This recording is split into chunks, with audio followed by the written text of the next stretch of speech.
Hey everyone! Today, I'm sharing a personal story about the most intense earthquake I've ever experienced. Something I'll never forget. It's also a great way to improve your English. It was an ordinary morning when it all started.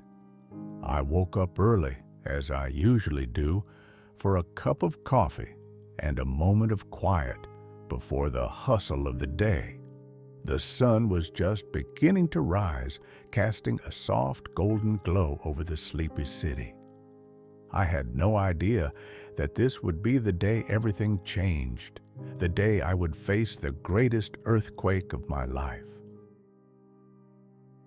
I live in a city known for its seismic activity, so earthquakes, though unsettling, aren't exactly rare. Over the years, I had learned to tolerate the tremors, knowing that most would pass quickly. But this was different. I felt it before I even heard it. The air around me felt heavy, charged, as if the world itself was holding its breath. At first, there was a subtle rumble, like the distant roar of a truck far away.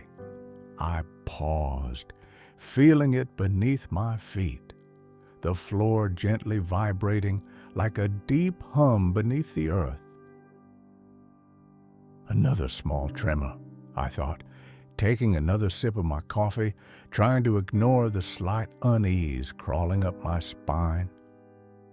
Then it hit. A violent jolt threw me out of my chair.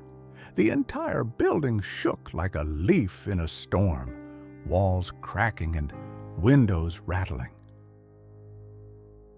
My heart pounded in my chest as I scrambled to the doorframe, instinctively seeking the safety of the doorway. The room was a blur of motion, the shelves falling, books and dishes crashing to the ground, the very foundation of the building groaning under the weight of the tremors. The sound was deafening, a low rumbling roar, followed by sharp cracks and the screech of metal twisting. The power went out instantly, plunging everything into darkness. I could feel the floor beneath me bucking and shifting, as if the very earth beneath us was alive and angry. The building felt like it was swaying, almost like it was alive, trying to shake off everything in its path. I stumbled to my feet, panic rising in my chest. The walls seemed to pulse with the tremors, their surface cracking open as if to swallow me whole. I knew I had to get out, but the hallways were already a mess of fallen debris, dust billowing through the air. The walls groaned as if in protest, threatening to collapse at any moment. I rushed down the hallway, hearing the cries of others, the sounds of people screaming, disoriented and terrified. The emergency lights flickered on, casting an eerie glow on the destruction all around us.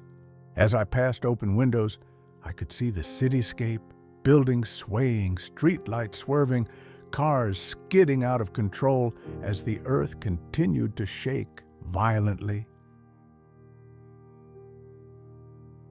The sky, once clear and bright, had darkened into an ominous gray as a thick cloud of dust enveloped the city. I finally made it outside, only to be confronted by the sheer scale of the disaster. The ground beneath my feet was still trembling, like the aftershocks were clawing at the earth's surface. I looked up at the once sturdy buildings, now cracked and leaning precariously, their windows shattered like broken teeth. The streets were a mess of overturned cars, fallen streetlights, and debris that had once been part of the familiar city I had known. But the worst was yet to come. The ground gave another violent lurch, this time so strong it felt like it might swallow everything whole. A massive crack appeared in the earth, stretching for miles, and I could hear the earth itself groan and shift.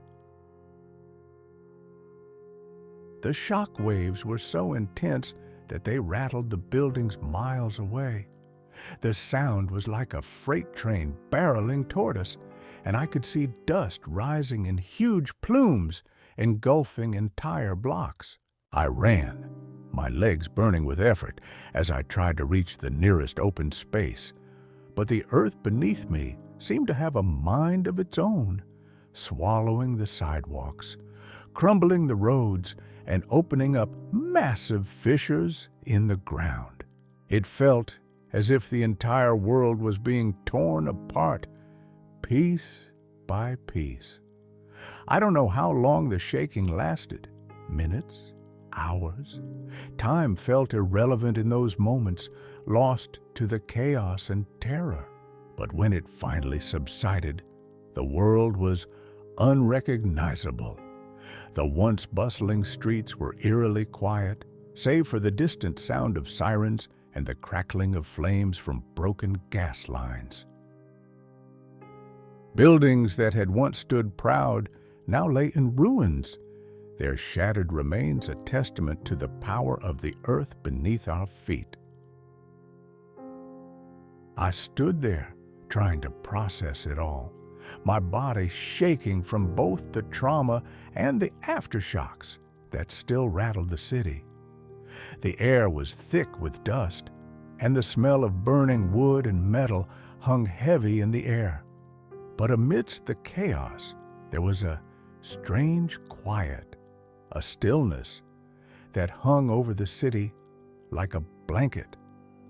That day, I witnessed the raw power of nature, how fragile our existence truly is.